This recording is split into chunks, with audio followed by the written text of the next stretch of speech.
살아계신 하나님 감사합니다. 오늘도 주님 말씀 앞에 우리가 나아갑니다. 하나님 에스겔 말씀을 통해서 하나님을 봅니다. 우리 가운데 역사하시는 하나님, 우리를 붙드시는 하나님, 그 하나님을 만나게 하여 주시고 그 하나님을 붙들고 살아가도록 함께하여 주시옵소서. 모든 것 하나님께 맡깁니다. 이 시간 온전히 주장하여 주시옵소서. 예수님 이름으로 기도드립니다. 아멘. 25장부터 28장까지가 여러 나라를 향해서 주시는 말씀이었다면 이제 오늘 말씀은 한 나라인 애굽을 향해서 하나님께서 말씀하시는 내용을 담고 있습니다. 애굽은 이스라엘과 뗄래야 뗄 수 없는 관계죠. 가까이 붙어 있기도 하지만 우리가 잘 아는 것처럼 출애굽기에서부터 계속해서 그 애굽과의 관계는 끊을래야 끊을 수가 없습니다. 물론 창세기에서도 이제 아브라함이 애굽으로 그 피신에 내려갔던 그 가뭄을 피해서 내려갔다가 거기에서 이제 아내인 사라를 누이라고 이제 속이고 뭐 그랬던 이야기들이 나오지만 그런 것처럼 계속해서 이 이스라엘과 애굽은 같이 갔던 그런 관계였죠. 물론 애굽의 노예로 있었고 힘들게 살았던 적도 있지만 또 애굽으로부터 많은 도움도 받았던 적도 있었고 그런 관계에 계속해서 있게 되었습니다. 그런데 이제 오늘 말씀에 보면 그 애굽을 향해서 하나님께서 말씀하시는 내용이 나오게 되지요. 자, 29장 먼저 말씀 보도록 하겠습니다. 29장을 보게 되면 자, 이제부터 이제 애굽을 향해서 주시는 말씀이라고 했는데 29장 1절에 그 때를 이야기하고 있죠. 하나님의 말씀이 에스겔 선지자에게 임했던 그 날짜를 기록하고 있습니다. 1절에 보면 열째 해의 열째 달 열두째 날 말씀이 내게 임하였다라고 기록하고 있습니다. 여기서 말하는 열째 해라는 건 계속해서 이제 연대를 이야기할 때 말씀드린 것처럼 이제 이 에스겔과 여호야킨 왕, 그러니까 2차 바벨론 포로로 잡혀온 사람들, 그들이 이 바벨론으로 끌려온 지 몇 해째라는 것을 이야기합니다. 그 얘기는 바꿔 이야기하면 시드기야 왕, 이 여호야킨 왕의 다음으로 시드기야 왕이 세워지는데 그 시드기야 왕의 몇 년과 맞물려 있죠. 같은 얘기가 됩니다. 그래서 29장의 배경은 처음 부분이 열째 해 열째 달 열두째 날 주시는 하나님의 말씀입니다. 2절에 말하죠. 너는 애굽의 바로 왕과 온 애굽으로 얼굴을 향하고 예언하라. 애굽의 왕 바로 그리고 그 애굽을 향해서 하나님의 말씀을 선포합니다. 3절 중간에 말합니다. 애굽의 바로 왕이여 내가 너를 대적하노라. 너는 자기의 강들 가운데 누우는 큰 악어라. 하나님께서 이 애굽의 이 바로 이 왕을 가리켜서 자기의 강들 가운데에 누워있는 큰 악어라고 이야기합니다. 여기서 강은 나일강을 이야기하겠죠. 이집트의 나일강을 끼고 누워있는 악어라는 거예요. 악어는 강에 살면서 강자죠. 그리고 포악하고 그런 특성을 갖고 있는 악어를 이제 예로 들면서 그렇게 그 강에 살면서 그 강을 끼고서 이 애굽이 살고 있었던 것을 이제 비유적으로 이야기하는 거겠죠. 그 애굽의 바로 왕이 어떤 잘못을 저질렀는가? 그가 교만했다고 이야기합니다. 3절 끝에 보면 그가 이르기를 나의 이 강은 내 것이라. 그 이집트를 관통해 가고 있는 그 나일강을 가리켜서 이거 내 거야. 그리고 내가 나를 위하여 만들었다라고 이야기한다는 것이죠. 내 것이고 내가 나를 위해서 내가 만들었다라고 이야기한다는 거예요. 나일강을 자기가 만들었나요? 그렇지 않죠. 그런데 그렇게 이야기하면서 자기가 그렇게 교만하고 마치 자기가 모든 것을 다 할 수 있는 전능한 사람처럼 그렇게 여기고 있다는 것이죠. 그래서 하나님께서는 4절부터 5절에 그를 그 큰 악어로 비유되고 있는 그 애굽의 바로를 건져내서 강에서 끌어내어서 그 강을 끼고 있고 강에서 서식하고 있던 그 강을 떠나서는 살 수 없는 그 악어를 끌어내어서 5절에 보면 들에 던져 그곳에서 들짐승과 5절 끝에 보면 들짐승과 공중의 새의 먹이로 주었다. 이렇게 말씀하고 있습니다. 심판하시는 것이죠.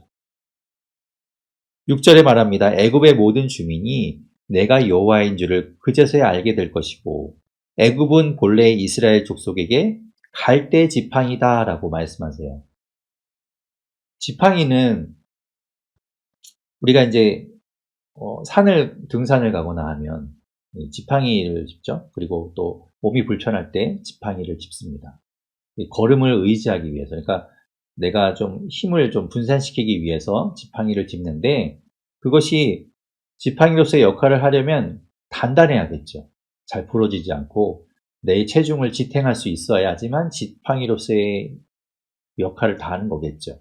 그런데 갈대 지팡이, 여러분 이제 갈대 이렇게 이제 강가에 가보면 또 늪지 이런 데 가보면 갈대가 있죠.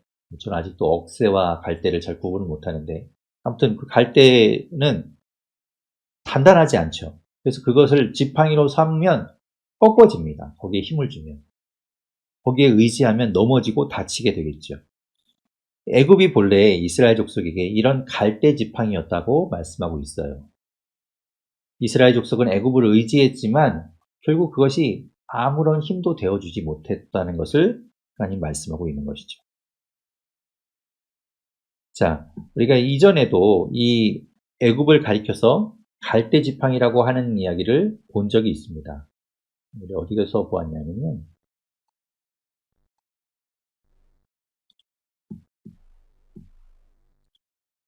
자, 보시면 열왕기하 18장 21절 그리고 그 얘기가 반복돼서 나오고 있는 이사야 36장 6절에 보게 되면 이제 이때는 히스기야 왕 때입니다. 남유다의 히스기야 왕 때.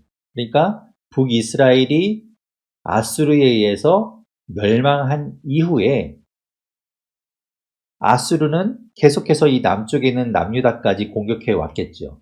그래서 이 남유다의 예루살렘으로 쳐들어옵니다.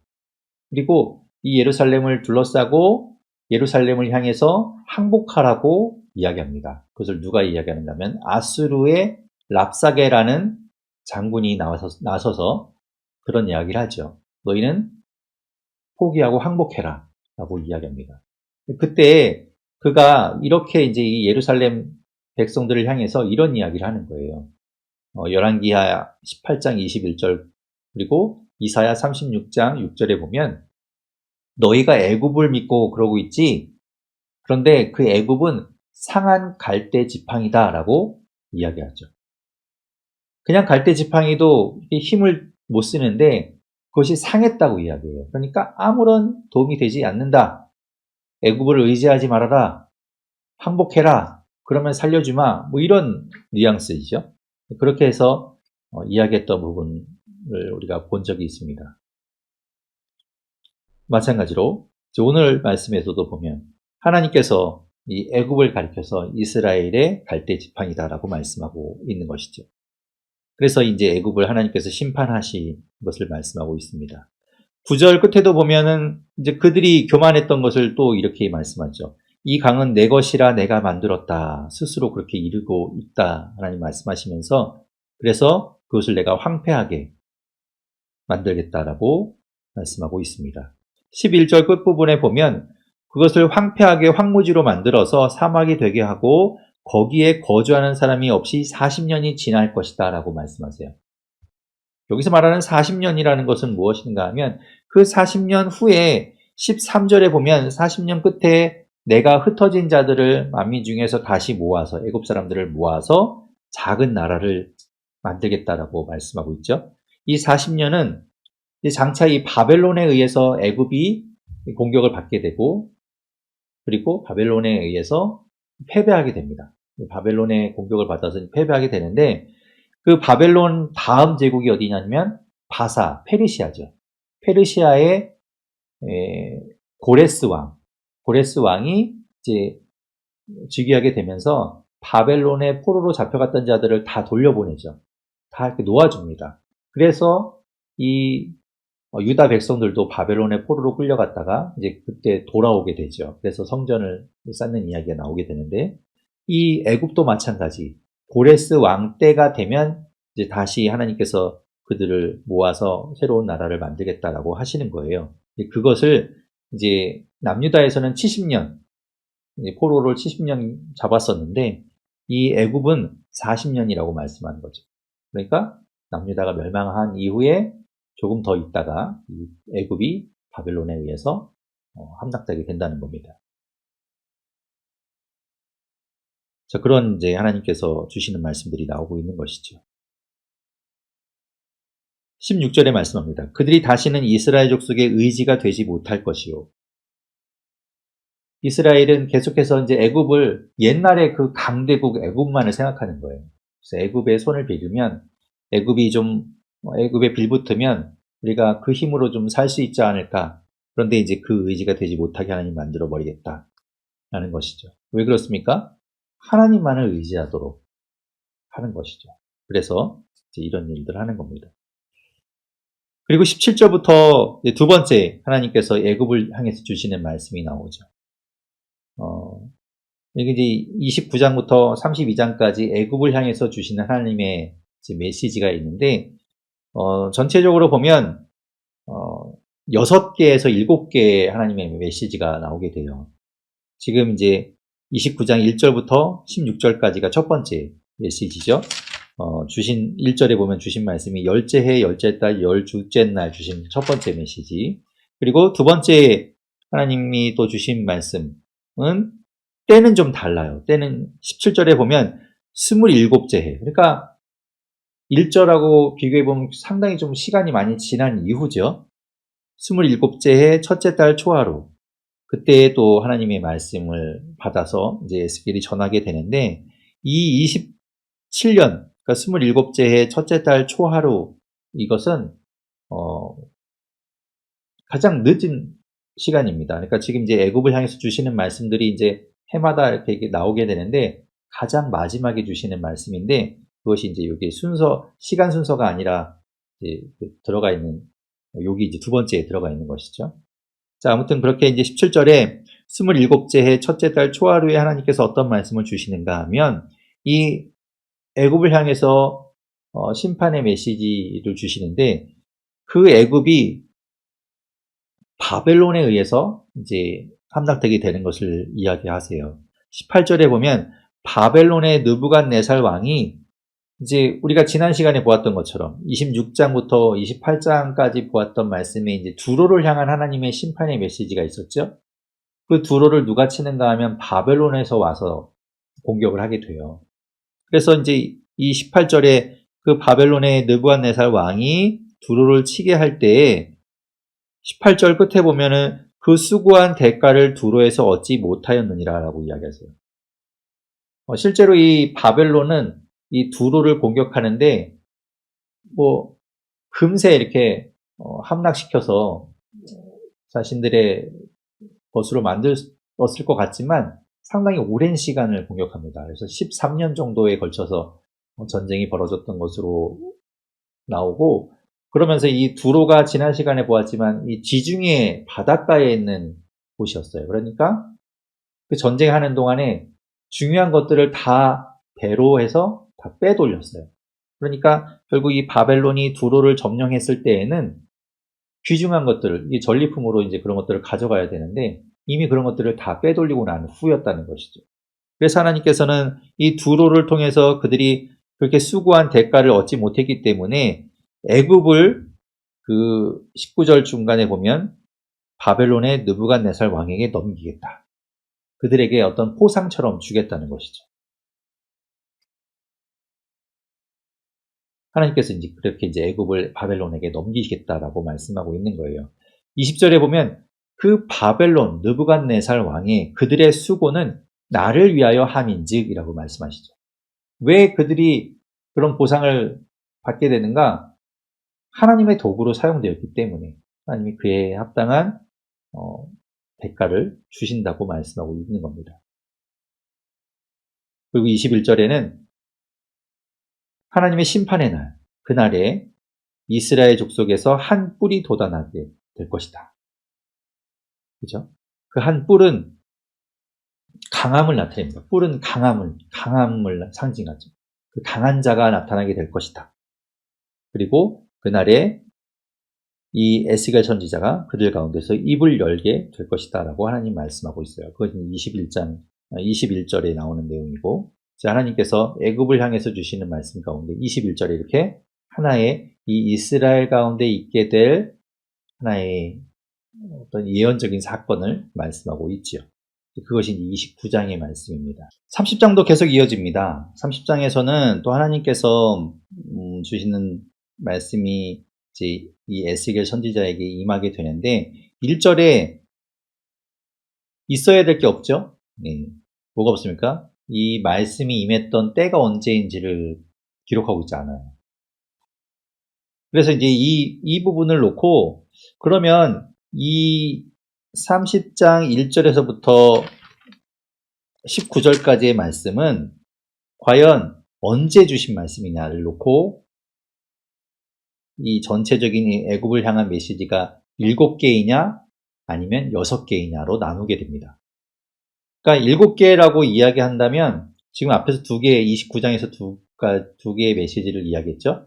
그러니까 이 30장 1절부터 19절까지의 말씀이 하나의 또 메시지로 연대가 표시되어 있지는 않지만 그래도 하나님께서 주신 언제인지 하나의 메시지로 볼 것이냐, 아니면 그 앞에 있는 29장 17절에 있는 27째 해 첫째 달 초하루라는 것이 이 30장 1절에서도 해당이 되기 때문에 같은 이야기라서 뺐다, 이렇게 본다면은 이 앞에 있는 이야기와 계속 이어지는 것이죠. 그렇게 따지면 6개의 하나님의 어떤 말씀이 되는 겁니다.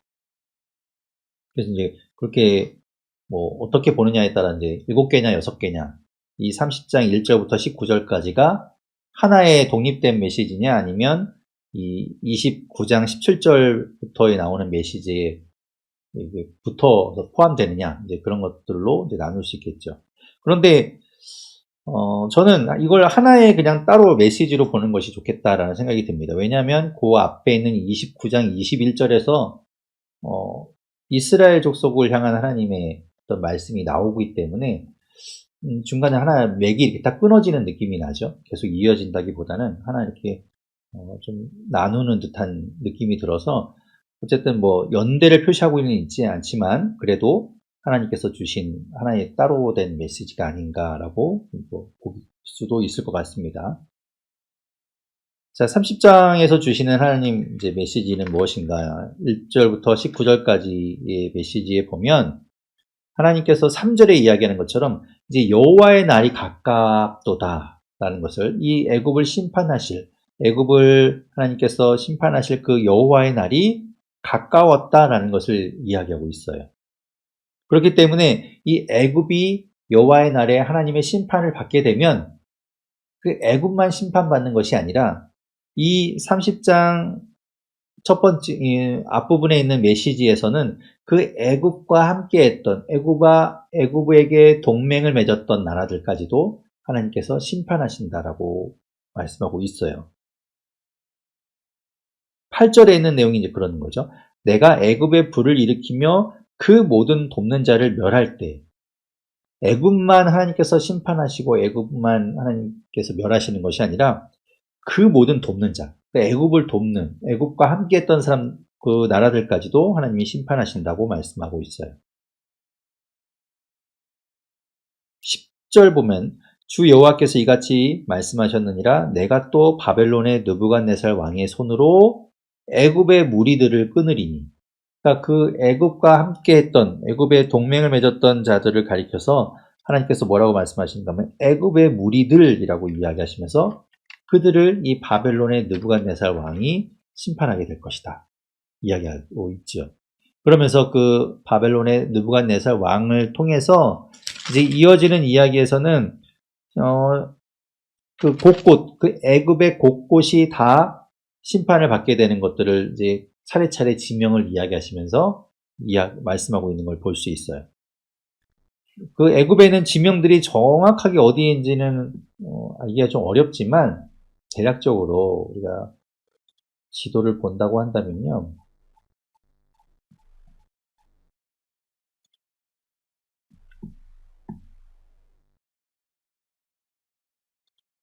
자, 이렇게 볼 수 있을 것 같아요. 보시면 지명들을 다 이야기할 수는 없는데 대표적으로 이 애굽의 대표적인 지명이 어딘가 하면 자, 이런 곳이 있죠. 14절을 볼까요? 14절에 보면 내가 바드로스를 황폐하게 하며 바드로스라는 곳을 하나님께서 이야기하세요. 자, 바드로스가 어디 있습니까? 여기가 바드로스죠. 그리고 또 소안은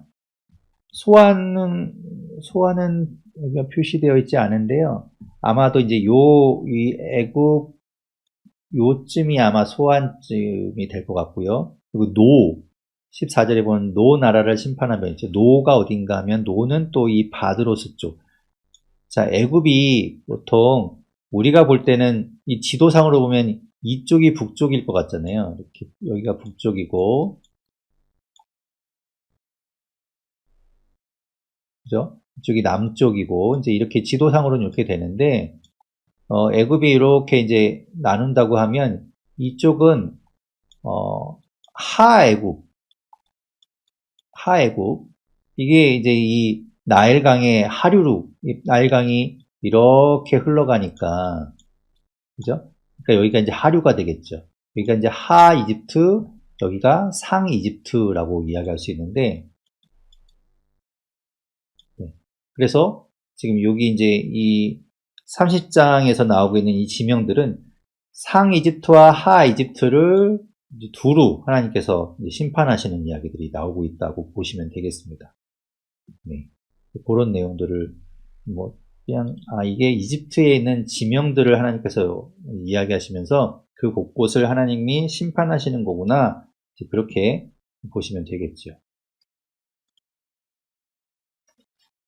자, 그것이 이제 30장의 첫 번째 메시지가 되겠고 20절부터는 또 메시지가 또 선포가 됩니다. 20절 보게 되면 11째의 첫째 달 일곱째 날 그때 하나님의 말씀이 에스겔 선지자에게 또 임해서 말씀하죠. 21절에 보면 인자야 내가 애굽의 바로 왕의 팔을 꺾었더니 라고 말씀하세요. 그러니까 애굽 그 바로 왕의 팔을 꺾었다. 두 팔을 꺾었다라고 말씀하죠. 22절 중간에 보면 그 두 팔, 곧 성한 팔과 이미 꺾인 팔을 꺾어서 들고 있던 칼이 그 손에서 떨어지게 하고 대신에 24절, 25절에서는 바벨론의 왕의 팔은 견고하게 만들어서 하나님의 칼, 내 칼을 그 손에 쥐어주겠다라고 말씀하세요. 그 칼로 심판하게 만들겠다라고 이야기하시죠. 그 애굽이 이미 여기서 얘기하는 것처럼 애굽이 이제 바로 왕이 두 팔을 가지고 있는데 그 중에 한 팔은 성하지만 한 팔은 이미 꺾여 있다. 그러니까 온전하지 않죠, 지금 애굽이. 그러니까 당시의 시대적인 배경으로 봤을 때 애굽이 그 혼란한 정치적으로도 이게 뭐 계속해서 그 국력이 이게 좀 쇠퇴함으로 인해서 여러 가지 반란도 일어나고 그런 가운데 온전하지 않은 것을 나타내죠. 성한 팔과 이미 꺾인 팔이 있는데 하나님이 그 모든 팔들을 그마저도 꺾어버리시고 그 손에 쥐고 있던 칼을 떨어뜨리게 하겠다라고 말씀하세요. 그리고 바벨론을 통해 그들을 심판하신다고 말씀하시는 것이 네 번째 메시지가 되겠죠. 31장, 32장도 마찬가지로 하나님의 말씀이 이제 애굽을 향해서 전해지고 있어요. 31장을 보게 되면 1절에 하나님께서 주시는 말씀이 언제 또 임했는가를 말하고 있습니다. 31장에서는 하나의 메시지가 나오게 되는데 1절에 보면 11째 해 셋째 달 초하루 그러니까 11년 그러니까 이들이 포로로 끌려온 지 11년째 셋째 달 초하루 3월 1일이 되겠죠. 자, 이때는 예루살렘, 남유다가 멸망하기 거의 한 달 조금 더 남은, 그러니까 거의 한 달 남짓 남은 때를 이야기해요. 그러니까 뭐 거의 지금 임박해 있는, 멸망이 임박해 있는 때를 이야기하죠. 역사적인 것을 보게 되면 열왕기하 25장에 보면 2절부터 3절에 보면 이 예루살렘이, 이 남유다가 언제 멸망하는가를 이야기하고 있는데, 2절에 보면 시드기야 왕 제11년, 그러니까 시드기야 왕 제11년이라는 것은 이 에스겔이 이야기하는 바벨론의 포로로 끌려간 지 11년째 되는 날과 같다라고 했죠. 그때 넷째 달 9일에 결국에는 함락되게 됩니다. 그러니까 11년 4월 9일 예루살렘은 함락되게 됩니다. 그런데 지금 다시 우리 본문으로 돌아오게 되면 31장 1절에 보면 11째, 그러니까 11년 셋째 달 초하루 3월 1일, 그러니까 한 달 조금 더 남은, 거의 이 예루살렘의 함락이 임박해 있을 때라는 걸 알 수 있죠. 그때 또 하나님의 말씀이 에스겔 선지자에게 임해서 그 애굽을 향한 하나님의 말씀을 전하게 하십니다. 이전에 말하죠. 너는 애굽의 바로 왕과 그 무리에게 이르기를 너를 내 큰 위엄을 누구에게 비하랴. 이 애굽이 누구랑 닮았다고 이야기하면 좋을까? 뭐 이런 것이죠. 그럼 넌 하나님께서 누구랑 비교를 하는가 하면 3절에 보면 볼지어다 아수르 사람은 이라고 이야기하시면서 이 애굽을 아수르에게 이제 비유해서 이야기하세요. 닮았다는 거예요. 애굽과 아수르가. 아수르는 우리가 이제 북이스라엘과 뗄 수 없는 관계죠. 북이스라엘을 멸망시킨 나라니까. 아수르는 상당히 강대국이었죠, 당시에. 그 일대를 다 장악했던 나라이기 때문에 아수르가 강하고 번성했던 나라라는 것을 우리가 아는데, 그래서 3절에 말합니다. 아수르 사람은 가지가 아름답고 그늘은 숲의 그늘 같으며 키가 크고 꼭대기가 구름에 닿은 레바논 백향목이었느니라. 우리가 계속해서 이제 성경 말씀에 나오는 것처럼 레바논 백향목이라고 이야기하면 굉장히 좋은, 그죠? 곱게 자라나서 건축자재로 쓰기에 아주 좋은 적합한 아주 귀한 나무이죠. 그리고 그 나무에 비유돼서 이 아수르가 그렇게 아주 품질 좋고 귀하고 고가의 그런 나무였다고 이제 말씀하고 있는 거예요. 그래서 이제 8절에도 보면 하나님의 동산의 백향목이 능히 그를 가리지 못하며, 잣나무가 그 나무에 비교할 수 없고 단풍나무, 뭐 하나님의 동산의 어떤 나무도 그 나무와 비교할 수 없을 만큼 아주 아름답고 크고 좋은 나무였다라고 아수르를 평가해요. 하나님의 동산, 그러면 우리는 이제 에덴 동산을 생각하잖아요. 그래서 9절 중간에도 보면 하나님의 동산 에덴에 있는 모든 나무가 다 시기하였다라고 이야기하는 거 보면 우리 에덴 동산은 하나님께서 만드신 정말 가장 완벽하고 아름다운 동산 아닙니까? 완벽한 곳이죠. 그런데 아니 그 하나님께서 만드신 것도 이 아수르에 비할 수 없었다는 것인가? 하나님이 만드신 나무도 이 아수르하고는 비교될 수 없었다는 말인가라고 해석할 수 있지만, 여기서 말하는 이 하나님의 동산 에덴이라는 말을 그러니까 태초에 하나님께서 만드신 그 곳이라고 보기보다는 그냥 이 세상이라고 보는 것이 좀 더 자연스러울 것 같아요. 그러니까 하나님께서 만드신 이 세상의 그 어느 것도 아수르만 하지 못하였다.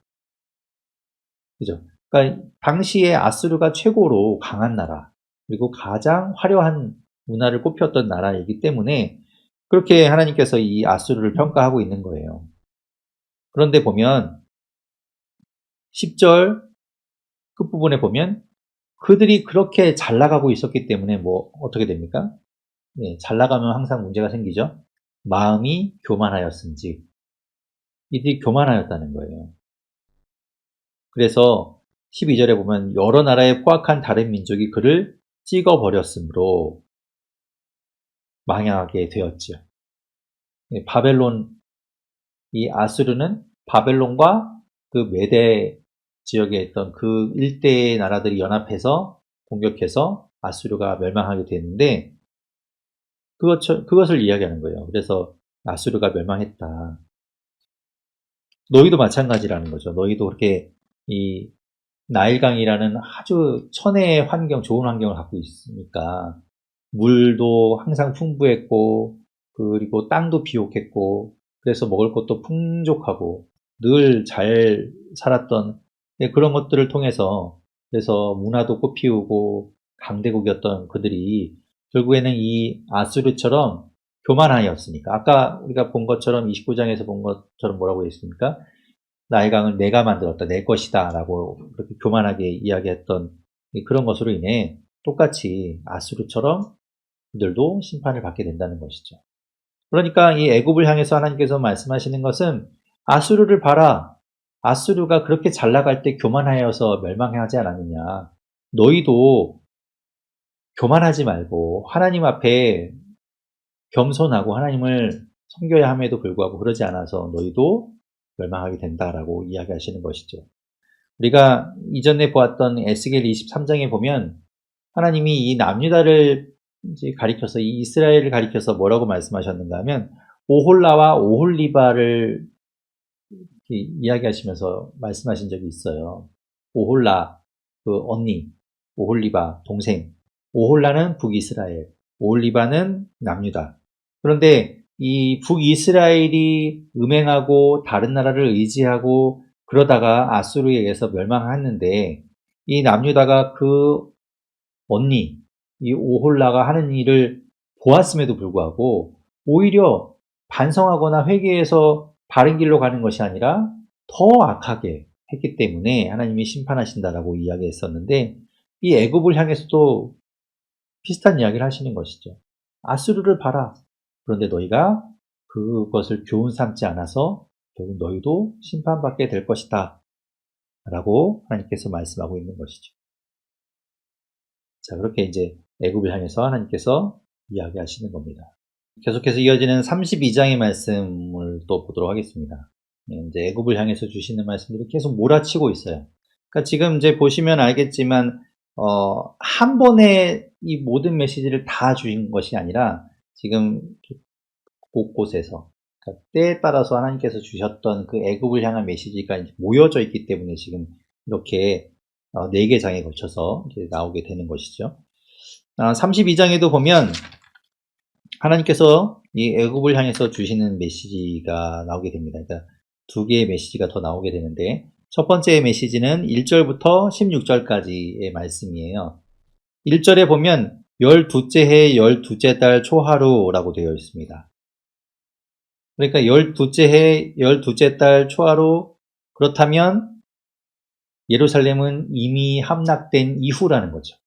아까 보았듯이 예루살렘은 11년 4월 9일에 함락되었으니까 지금 이 32장에서 12년 12월 1일이라는 것은 함락된 이후라는 것이죠. 그리고 그 예루살렘이 함락된 것을 곧바로 지금 이 바벨론에 와 있는 에스겔이 듣지는 못해요. 그렇겠죠. 그때, 그러니까 지금처럼 뭐 인터넷이 발달되거나 뭐 통신망이 있어서 그 예루살렘이 함락된 소식을 바로 접하지는 못했을 테니까 누군가에 의해서 인편으로 아마 그 이야기가 전해졌을 거 아닙니까? 그런데 그 예루살렘이 함락된 것을 이 에스겔이 언제 듣는가 하면 이제 뒤에 나오게 되는 33장 21절에 보면 이렇게 말씀하고 있거든요. 우리가 사로잡힌 지 12째 해 10째 달 5째 날 그러니까 12년 10월 5일에 예루살렘으로부터 도망하여 온 자가 내게 나와 말하기를 그 성이 함락되었다 하였는데 그러니까 예루살렘이 11년 4월 9일에 함락되었는데 그로부터 1년 한 6개월 지난 이후에 이 에스겔이 실제로 예루살렘이 함락되었다는 소식을 듣게 된다는 거예요. 꽤 오래 있다가 이제 듣게 되죠. 그런데 이제 오늘 32장에 보면 그로부터 그 이야기를 들은 이후에 이제 애굽을 향해서 주시는 말씀이라는 것을 알 수 있습니다. 그래서 12째, 그러니까 12년 12월 1일, 그러니까 10월 5일에 그 멸망의 소식을 들었으니까 그로부터 한 2달 정도 지난 것이죠. 그때 2절에 보면 너는 애굽의 바로 왕에 대하여 슬픈 노래, 애가를 지어서 불러라 라고 말씀하고 있어요. 그 애굽 바로 왕, 결국 멸망할 것에 대한 것을 이제 슬픔을 그들이 멸망하는 것을 이제 슬픔의 노래로 지어 부르라는 것이죠. 3절부터 그래서 이제 그들의 어떻게 되는지를 비유로도 이야기하고 있습니다. 2절 끝쪽에 보면 그들을 가리켜서 바다 가운데 큰 악어라라고 이야기하고 있어요. 그러니까 앞에서 우리가 29장에서는 그 강에 있는 악어라고 이야기했는데 여기서도 큰 악어, 이제 바다라고 이야기하고 있지만 사실 뭐 바다와 이 강이 같이 만나는 곳이 이제 나일강이 바다와 만나죠. 지중해랑 만나기 때문에 이제 비슷한 이야기라고 볼 수 있을 것 같아요. 근데 그 악어가 강을 막 휘젓고 다니면서 강을 더럽혔다라고 이야기하면서 이 이집트의 그 애굽의 바로 왕을 그 악어에 비유하고 있어요. 그래서 3절, 4절에도 보면 그물을 쳐서 그 그물로 이 악어인 애굽을 끌어내겠다. 강에서 끌어내겠다라고 말씀하고 있으면서 그래서 4절에 보면 무태 끌어내서 버리고 들에 던져서 4절 끝부분에 보면 온 땅의 짐승이 너를 먹어 배부르게 하리로다. 하나님께서 이 애굽을 그렇게 여러 나라에 다 이렇게 나누어 주는 것처럼 하나님께서 말씀하고 있죠. 결국 애굽이 멸망당하게 되는 것을 이야기하고 있어요. 9절에 말합니다. 그 애굽이 멸망하는 패망의 소문이 여러 나라 곧 내가 알지 못하는 나라들에 이르게 할 때에 많은 백성의 마음을 번뇌하게 할 것이며. 그러니까 이 애굽이 아니 강대국이었던 그 한때 정말 온 세계를 호령했던 그 애굽이 멸망한다고 망했다고 라는 것 때문에 그 이야기를 들은 여러 나라들에 대해서 그 모든 이야기를 들은 백성들의 마음이 무너지겠죠. 우리는 과연 어떻게 되는 것인가? 우리도 심판받는 건가? 이런 마음을 들겠죠. 그리고 10절 중간에 보면 그 왕이 그 소문을 들은 그 나라의 왕들이 너로 말미암아 심히 두려워할 것이며 자기네들도 이제 두려운 거죠. 애굽까지도 그렇게 멸망하니 우리도 곧 망하겠구나 뭐 이렇게 두려워하겠지요. 그 애굽이 그런 역할을 한다는 거예요. 11절에 말씀합니다. 바벨론 왕의 칼이 내게 오리로다. 바벨론에 의해서 너희가 심판받게 될 것이다. 그런 것들을 이제 노래로 슬픔 애가로 지어서 부르게 하는 것입니다. 그리고 17절부터 마지막 이 애굽을 향한 하나님의 메시지가 나오게 되는데 17절에 보면 12째 해 어느 달 15째 날 그러니까 12년 어느 날인지는 모르겠지만 그 어느 달에 15째 날에 하나님의 말씀이 임했습니다. 근데 여기서 말하는 어느 달이라는 것이 뭐 히브리어상에서는 그 달 뭐 이렇게도 해석이 될 수 있어서 32장 1절에 있는 12째 달 그러니까 12월 초하루라고 1절에 이야기했는데 17절은 아마 12째 달 15째 날 그렇게 해석해도 되지 않을까 이제 그렇게 보는 분들도 계시죠.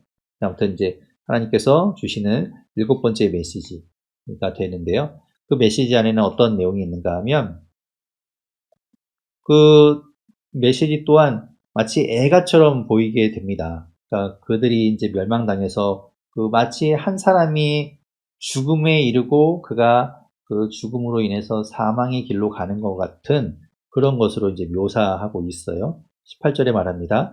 인자야 애굽의 무리를 위하여 슬피 울고 그와 유명한 나라의 여자들을 부덩이에 내려가는 자와 함께 지하에 던지며 이르라 너의 아름다움이 어떤 사람들보다도 뛰어나도다. 너는 내려가서 할례를 받지 아니한 자와 함께 누울지어다.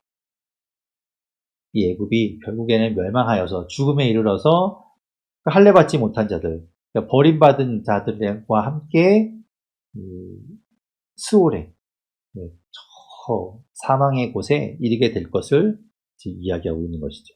그렇게 이 애굽과 함께 그 깊은 사망의 골짜기, 그곳에 누가 있게 되는가? 그 나라들에 대해서 하나님께서 이제 언급하고 있어요. 22절에 보면 아수르, 아까 이 애굽을 아수르에 비유해서 하나님 말씀하셨잖아요. 그런데 그 아수르도 이 애굽과 같은 길을 갔어요. 그리고 24절에 보면 엘람이라는 나라가 있습니다. 엘람도 그랬다는 거예요. 엘람은 어디를 가리키냐면 정확하게 지도를 찾기는 좀 어려웠는데 이 지도를 함께 보시면 좋을 것 같아요. 자, 여기 지도에 보시면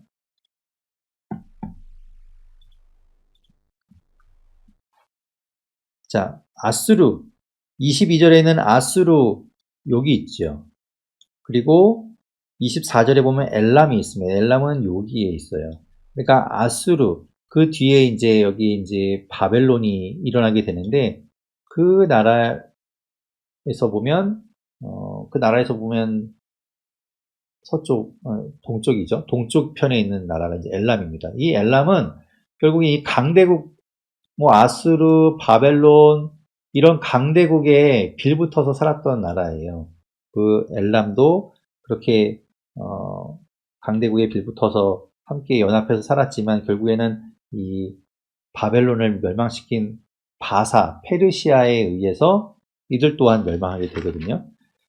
자, 그 이야기를 하고 있고 26절에 보면 메섹과 두발이라는 곳이 나옵니다. 메섹과 두발은 또 어디인가 하면 두발은 이제 지금 여기가 이제 터키 지역인데 터키 지역에 있는 두발이 있고 메섹이 있어요. 터키 쪽에 있는 나라들이라고 보시면 될 것 같고 그리고 29절에 보면 에돔이 있죠. 에돔은 지금 여기 이제 여기가 이스라엘이라고 하면 이스라엘 밑부분이 지금 여기는 드단이라고 되어 있는데 이쪽이 이제 에돔이 있던 곳입니다. 지금 여기에 나와 있는 이 이야기는 사실은 창세기에 나오던 어떤 족보와 관련된 지도예요. 보시게 되면 지금 익숙한 이름이죠. 셈과 함과 야벳 있습니다. 누굽니까? 노아의 아들들이죠.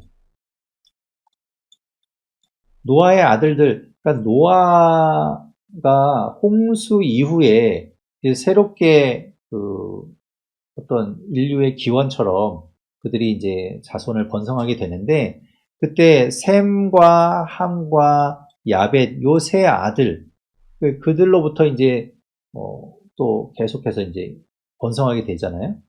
그래서 셈족, 그러니까 셈의 자손들이 요 지역에 이제 파란색으로 되어 있는 요 지역의 분포에 살았고 함은 요 아프리카 쪽 그리고 야벳은 요 이제 유럽 쪽으로 가게 되는 그렇게 이제 나뉘어져서 살게 되었다라는 것을 이제 보여주는 어떤 지도입니다. 그 분포를 나타내는 건데 그래서 결국 뭐 함족이 이제 흑인의 조상이다라고 이제 뭐 하기도 하는데요. 아무튼 이렇게 이제 그런 것들을 비교해서 본다면 요 엘람과 아수르, 두발, 메색, 그리고 에돔 이런 지역들을 우리가 대충 이제 정확하진 않지만 대충 어디쯤이구나라는 것들을 이제 알 수 있겠죠. 자, 그리고 이제 30절에 보면 시돈이 있어요. 시돈은 우리가 아는 것처럼 요 가나안 쪽에 요 페니키아 쪽에 있는 두로가 우리가 지난 시간에 보았던 26장부터 28장까지 이야기했고 그 28장 끝에 보면 시돈 잠깐 이야기했죠. 그러니까 그 시돈은 두로와 늘 항상 같이 있던 곳인데 시돈도 또한 이 애국과 함께 깊은 그런 스올에 내려가게 될 것이다. 죽음의 그 구덩이로 내려가게 될 것이다. 이렇게 이야기하고 있어요. 뭐 바로 그리고 애굽은 말할 것도 없지요. 자, 그런 이야기들이 이제 32장에 나오고 있는 겁니다. 마치 그들을 향해서 죽음을 선포하고 있는 것과 같아요. 너희들은 이제 죽은 목숨과 다름이 없다라는 것을 이야기하는 것처럼 들리죠. 그것이 이제 애굽을 향한 하나님의 메시지가 됩니다.